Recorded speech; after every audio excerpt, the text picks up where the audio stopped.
बिस्मिल्लाहिर्रहमानिर्रहीम। हम electric potential की बात कर रहे हैं। पिछली वीडियो में हमने इलेक्ट्रिक पोटेंशियल और इलेक्ट्रिक पोटेंशियल डिफरेंस की तारीफ़ भी की थी और उनके फार्मूलाज भी बनाए थे। आज हम जो है वो इलेक्ट्रिक पोटेंशियल का ही दूसरा सब टॉपिक पढ़ रहे हैं, जो है electric field as a potential gradient. Topic पढ़ने से पहले टॉपिक का मतलब जानना बहुत ज़रूरी होता है।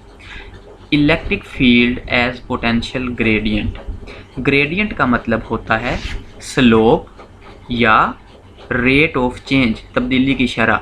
यानी कि इलेक्ट्रिक फील्ड का पोटेंशियल में तब्दीली के साथ क्या ताल्लुक़ है। पोटेंशियल ग्रेडियंट का मतलब है पोटेंशियल में तब्दीली, यानी कि इलेक्ट्रिक फील्ड में फासला बढ़ने के साथ इलेक्ट्रिक पोटेंशियल में क्या तब्दीली आएगी, ये इस टॉपिक में हमने पढ़ना है। तो मेरे ख्याल से अब तक आपको समझ आ चुका होगा इलेक्ट्रिक पोटेंशियल। और अगर आपको पोटेंशियल डिफरेंस में कोई कन्फ्यूजन है तो आप मेरी पिछली वीडियोस को ज़रूर देखिएगा और फिर ये वीडियो देखें। ख़ास तौर पे इस टॉपिक के लिए आप पिछली इलेक्ट्रिक पोटेंशियल की एक वीडियो देख लें तो आई एम श्योर कि आपको कोई कन्फ्यूजन नहीं होगी। तो चलिए चलते हैं हमारे टॉपिक पे। हमारे टॉपिक का मतलब है कि पोटेंशियल में तब्दीली का इलेक्ट्रिक फील्ड से क्या ताल्लुक़ है। इलेक्ट्रिक फील्ड इंटेंसिटी से इलेक्ट्रिक फील्ड इंटेंसिटी के साथ पोटेंशियल में तब्दीली का क्या ताल्लुक़ है। या ऐसे कह लें कि जैसे जैसे हम इलेक्ट्रिक फील्ड के अंदर हरकत करेंगे पोटेंशियल में क्या तब्दीली आएगी। तो इसे शुरू करने से पहले हम वही वाली तस्वीर को जो पहले हमने देखी थी, हम उसी तस्वीर को जो है वो दोबारा देखते हैं। ये फिगर मैंने इलेक्ट्रिक पोटेंशियल की वीडियो में भी अपलोड की थी, यहाँ भी मैं कर रहा हूँ। फ़र्ज़ किया कि मेरे पास दो प्लेट्स हैं, एक प्लेट पे पॉजिटिव चार्ज और एक प्लेट के ऊपर नेगेटिव चार्ज है। तो ज़ाहिर सी बात है कि इन दोनों प्लेट्स के दरमियान जो है वो एक इलेक्ट्रिक फील्ड जनरेट हो जाएगा, जो कि पॉजिटिव प्लेट से नेगेटिव प्लेट की तरफ होगा। अगर जो है वो मैं एक पॉजिटिव चार्ज को इस जो है इलेक्ट्रिक फील्ड में छोड़ दूं तो ज़ाहिर सी बात है वो पॉजिटिव प्लेट से नेगेटिव प्लेट की तरफ हरकत करेगा। अगर जो है वो पॉजिटिव चार्ज को मैं खुद से हरकत करने दूं तो चार्ज हमें काम करके देगा।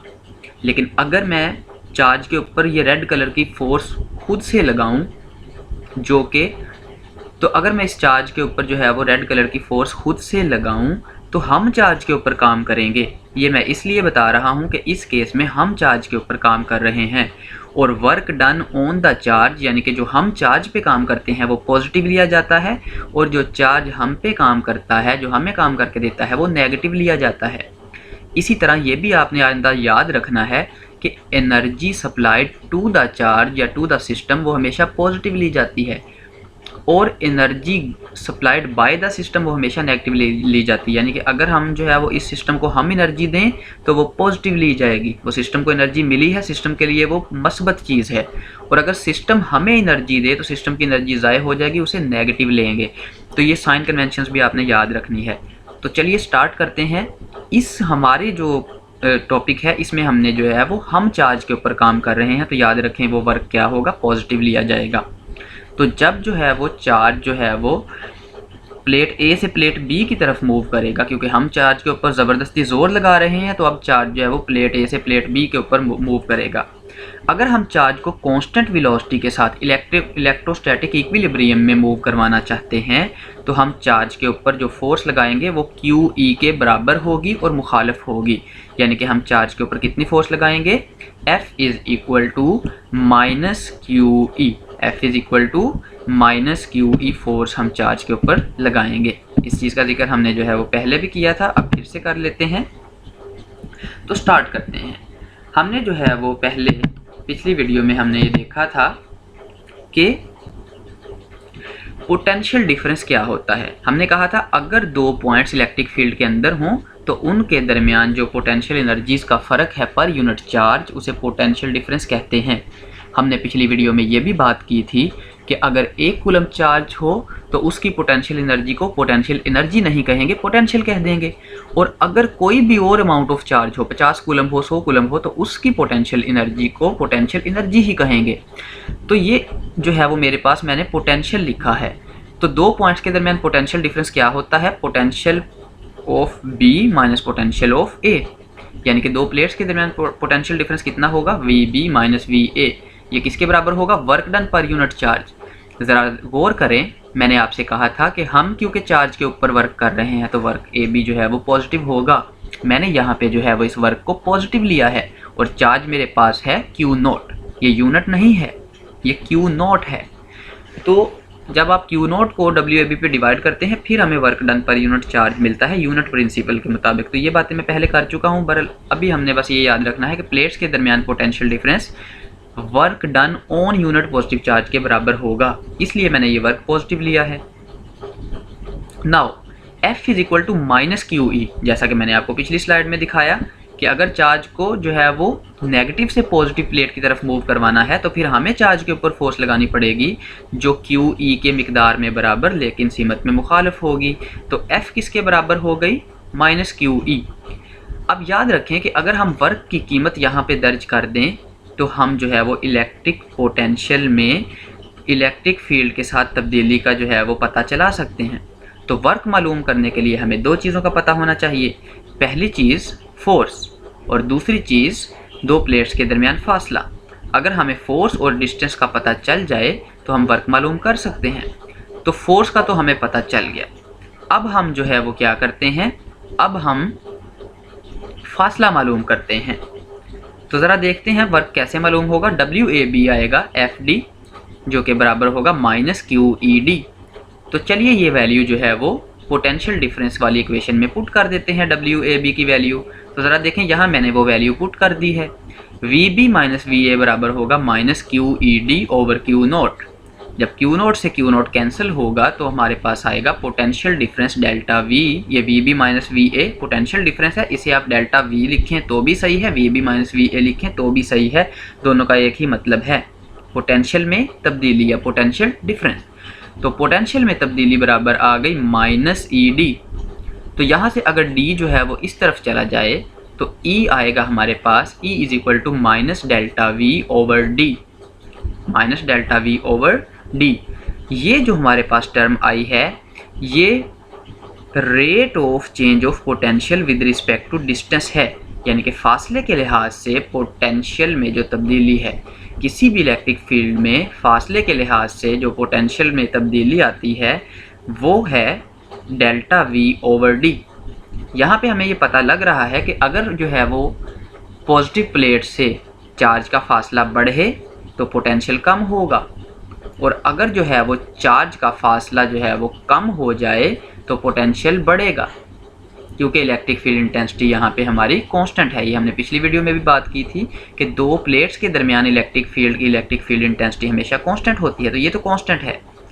तो D को अगर बढ़ाएं तो वैसे तो V को भी बढ़ना चाहिए, लेकिन ये माइनस साइन क्या करेगा, इसे कम कर देगा, यानी कि अगर D बढ़े तो डेल्टा V कम होगा, अगर D कम हो तो डेल्टा V बढ़ जाएगा। ये rate of change of potential maximum कब होगा? मैक्सिमम ये तब होगा जब ये फासला मिनिमम हो। तो चलिए अब जो है वो फ़र्ज़ करते हैं, ये तो हो गया, हमने जो है वो रिलेशन पढ़ लिया है कि किसी भी इलेक्ट्रिक फील्ड में पोटेंशियल की तब्दीली कैसे होती है। अगर फासला बढ़े, पॉजिटिव प्लेट से फासला बढ़े पॉइंट चार्ज का, तो पोटेंशियल जो है वो कम हो जाता है, और अगर पॉजिटिव प्लेट से जो है वो फासला कम हो तो पोटेंशियल क्या हो जाता है, बढ़ जाता है। ये उलट मैं क्यों कह रहा हूँ, क्योंकि यहाँ पे माइनस की अलामत है। आपको पता है वैसे अगर जो है वो नीचे वाली टर्म बढ़े तो ऊपर वाली भी बढ़ती है ताकि ये कांस्टेंट रहे, यहाँ भी ऐसा ही होना था। अगर फासला बढ़े तो डेल्टा V को बढ़ना चाहिए, लेकिन बढ़ने के साथ अगर माइनस लग जाए तो बढ़ना कम होना हो जाता है और कम होना बढ़ना हो जाता है, उलट हो जाता है। तो अगर मेरे पास फासला बढ़ेगा तो डेल्टा V कम होगा, इसी को हम कहते हैं पोटेंशियल ग्रेडियंट, यानी कि पोटेंशियल में फासले के लिहाज से तब्दीली। अगर जो है वो मैं चाहता हूँ कि ये रेट ऑफ चेंज मैक्सिमम हो तो मैं फासले को मिनिमम कर देता हूँ। कौन सा फासला? दो प्लेट्स के दरमियान फासला, जो ये प्लेट्स हमने जो है वो पहली स्लाइड में डिस्कस की थी, इन दो प्लेट्स के दरमियान फासले की बात हो रही है। तो फासला क्या होना चाहिए? फासला जो है वो मिनिमम कर देते हैं, तो फिर ये रेट ऑफ चेंज मैक्सिमम हो जाएगा। तो to get maximum rate of change the separation between plates will be very small और infinite small, this will be very small.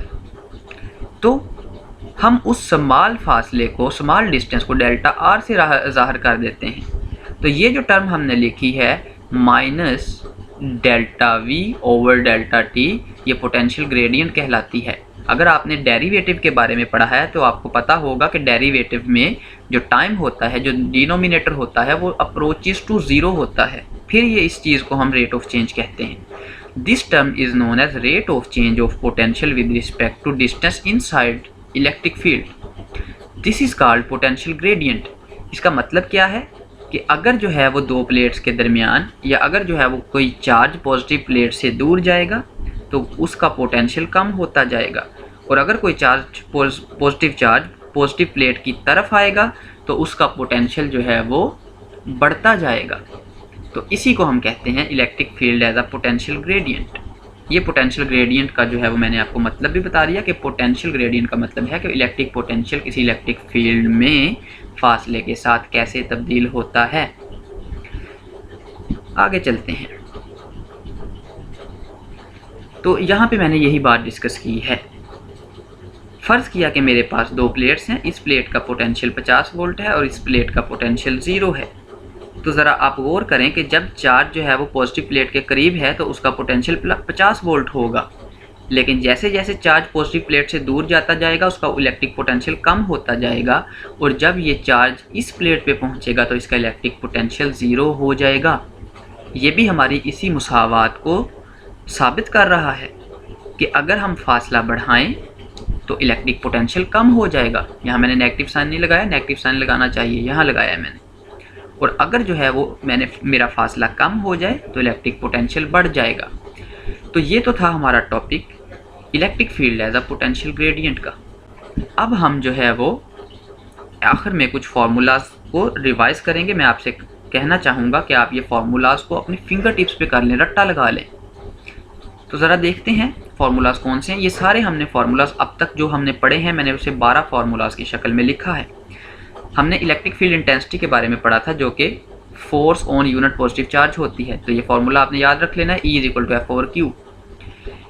अगर इस Q0 को मैं इधर ले जाऊं तो यहाँ से इलेक्ट्रिक फील्ड में जो चार्ज फोर्स एक्सपीरियंस करता है, इलेक्ट्रिक फील्ड में किसी चार्ज पे फोर्स लगती है, वो किसके बराबर होती है? F = Q0E। ये दूसरा फार्मूला हमने पिछली वीडियोस में डिटेल से ये फार्मूलाज पढ़े थे।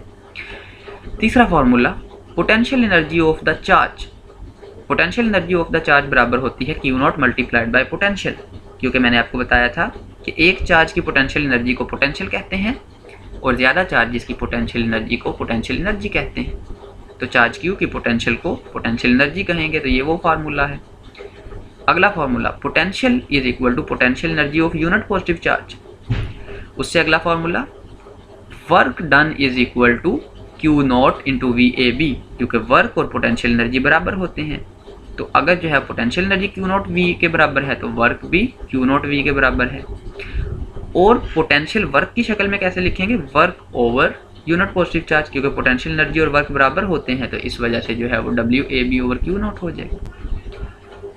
W = Q0 V, ये भी वही फॉर्मूला है, बस मैंने सबस्क्रिप्ट नहीं लिखे यहाँ पे। W/Q0 = V, ये भी वही फॉर्मूला है ऊपर वाला, बस मैंने सबस्क्रिप्ट नहीं लिखे यहाँ पे। ऐसे भी लिख सकते हैं, ऐसे भी लिख सकते हैं। Ninth formula ΔV = -ED। Change in potential is increases with distance. इसका यह मतलब है। और यहाँ पे नेगेटिव साइन क्या शो कर रहा है कि इलेक्ट्रिक पोटेंशियल का जो बढ़ना है वो इलेक्ट्रिक फील्ड इंटेंसिटी के अपोजिट है, इलेक्ट्रिक फील्ड के अपोजिट है, इसलिए यहाँ पे नेगेटिव साइन आ रहा है। फिर हमने ये पढ़ा था W = -QED। ये हमने इसी वीडियो में देखा कि वर्क डन जो है वो वैसे तो FD होता है, लेकिन अगर F - QE हो तो W - QED के बराबर होगा। 11th -ΔV/D = E। Electric field as potential gradient का यही फॉर्मूला। अगर हम इस रेट ऑफ चेंज को मैक्सिमम करना चाहते हैं तो फॉर्मूला क्या बनेगा? E = -ΔV/ΔR। तो मैं आप लोगों को जो है वो ये रिकमेंड करता हूँ कि आप इन 12 के 12 फार्मूले को अच्छे से याद करें। ये फार्मूलाज आपकी फिंगर टिप्स पे होने चाहिए। मज़ीद ये कि जो मैंने पहली स्लाइड में आपको बताया था कि work done on the charge positive होता है, work done by the charge negative होता है, ये फिज़िक्स का उसूल है। Energy entered in the system positive होती है, जो एनर्जी सिस्टम को दी जाए वो सिस्टम के लिए अच्छी है, पॉजिटिव है। Energy supplied by the system, जो एनर्जी सिस्टम से निकल जाए वो नेगेटिव है। इन 4 बातों को भी और इन 12 फार्मूलाज़ को आपने जो है वो ज़रूर याद करना है। अगर आपको कोई भी मुश्किल हो रही है आपने नीचे कमेंट्स में ज़रूर बताना है, लेकिन साथ ही साथ एक काम ज़रूर करें, मेरे इस चैनल को जो है वो सब्सक्राइब करें। इस वीडियो के नीचे जो है वो रेड कलर का बटन है, बस आपने उसे एक क्लिक करना है। अगर आप वीडियो देखने तक आ गए हैं तो उसे क्लिक भी कर दें, तो इससे हमारी जो है वो हौसला अफजाई होती है। अब तक के लिए इतना ही, मज़ीद वीडियोस के साथ जो है वो हाज़िर होंगे। हम ये पूरा कोर्स इंशाल्लाह कंप्लीट करेंगे, आप इसकी टेंशन ना लें। हम 4 या 5 माह में जो है वो फिज़िक्स का ये कोर्स जो है वो कंप्लीट कर देंगे, सेकंड ईयर का। इसके बाद हम फर्स्ट ईयर का भी कोर्स स्टार्ट करेंगे। आप सिर्फ इस चैनल के साथ जुड़े रहिए, तो आपकी फ़िज़िक्स की जो कॉन्सेप्ट्स हैं वो हमारे ज़िम्मे हैं, वो बहुत अच्छे हो जाएंगे। अब तक के लिए इतना ही, अगली वीडियो के साथ जो है वो हाज़िर होंगे। अल्लाह हाफ़िज़।